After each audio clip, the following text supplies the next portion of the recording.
Assalamualaikum warahmatullahi wabarakatuh. Hai semuanya, di sini kami dari kelompok 2 akan mempresentasikan atau menjelaskan tentang materi yang kami buat, yaitu min, median, modus, kuartil, jangkauan, ragam, dan simpanan baku data tunggal. Baik, materi yang pertama yaitu min dan median, yang akan dijelaskan oleh Anita Febriarta. Min adalah salah satu ukuran gejala pusat. Min dapat dikatakan sebagai wakil kumpulan data. Menentukan min dapat dilakukan dengan cara menjumlahkan seluruh nilai data, kemudian membaginya dengan banyaknya data. Jumlah seluruh data, banyak data atau dapat dirumuskan dengan sama dengan XN keterangan, sama dengan rata atau min N sama dengan banyaknya data. X jumlah seluruh data contoh, hitung rata atau min dari data berikut, 6, 5, 9, 7, 8, 8, 7, 6. Penyelesaian, 7, maka min dari bilangan tersebut adalah 7. Nilai tengah dari sekumpulan data setelah diurutkan dari data yang terkecil sampai data terbesar, maupun sebaliknya. Apabila suatu data mempunyai median, maka mediannya tunggal. Jika banyak data merupakan bilangan ganjil, maka median terletak pada data ke-1, 2, N1. Dan jika banyak data bilangan genap, maka median terletak N2 dan data N21. Contoh 1, tentukan median dari data berikut, 70, 65, 50, 40, 35, 45, 70, 80, 90. Diketahui bahwa banyak data yang tersedia merupakan bilangan ganjil. Setelah diurutkan datanya menjadi 35, 40, 45, 50, 65, 70, 70, 80, 90, jadi mediannya adalah 65. Contoh 2, tentukan median dari data berikut 3, 2, 5, 2, 4, 6, 6, 7, 9, 6. Pada contoh ini, banyak data yang tersedia merupakan bilangan genap, median akan terletak di antara dua buah data. Setelah diurutkan 2, 2, 3, 4, 5, 6, 6, 6, 7, 9. 5 tambah 6, 2 sama dengan 55. Maka, median yang terletak dari data tersebut adalah 5,5. Selanjutnya, materi tentang modus dan kuartil yang akan disampaikan oleh Daniel Andreas. Modus dan KUARTIL 1. Modus. Modus adalah nilai atau nilai-nilai dalam sebuah kumpulan data yang muncul paling sering.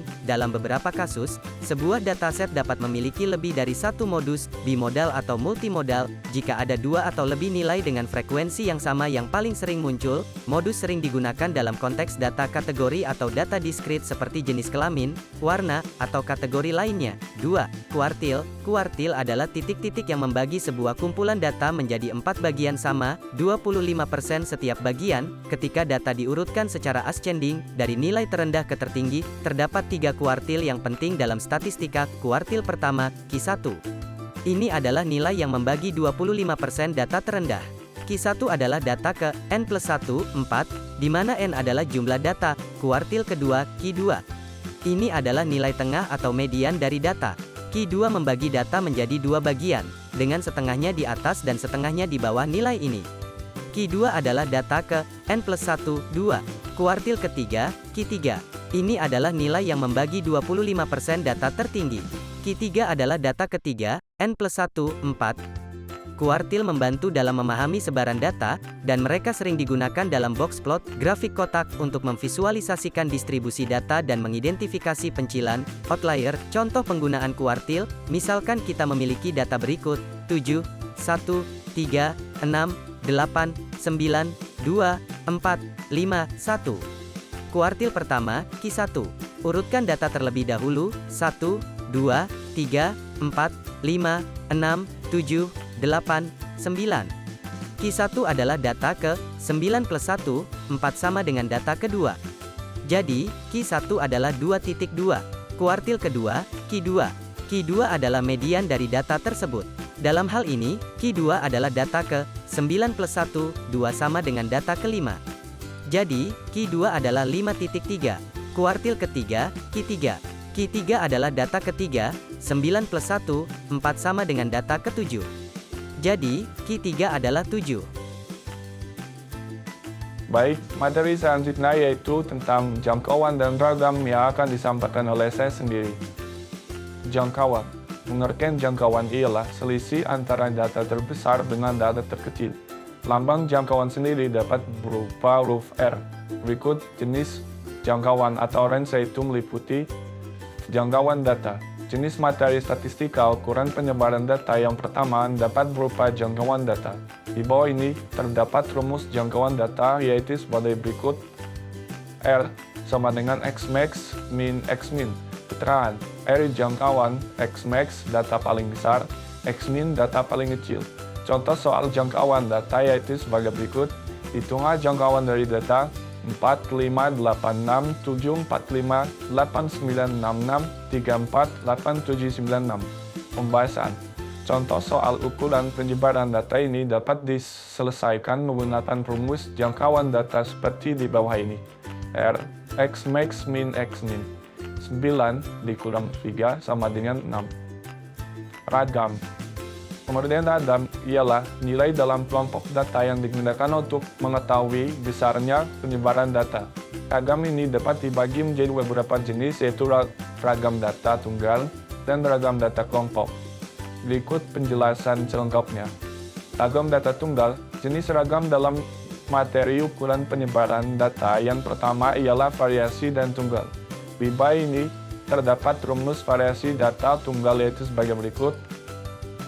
S2 sama dengan ragam atau variasi, XI nilai data ke min I, X min atau rata data, N banyaknya data. Ragam dan kelompok.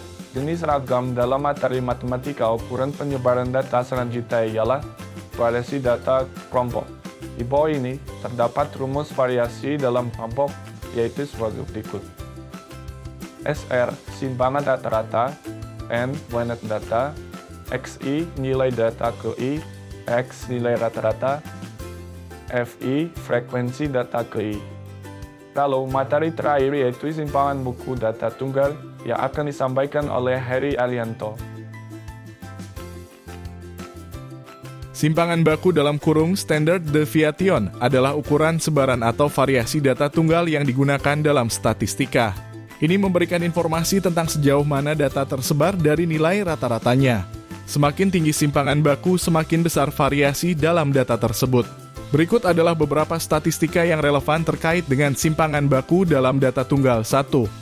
Rumus simpangan baku dalam kurung S simpangan baku dalam data tunggal dihitung dengan rumus berikut. S sama dengan S dalam kurung CM 2/NS adalah simpangan baku. S adalah simbol untuk penjumlahan. C adalah setiap nilai dalam data tunggal. M adalah rata-rata dalam kurung min dari data. N adalah jumlah total nilai dalam data.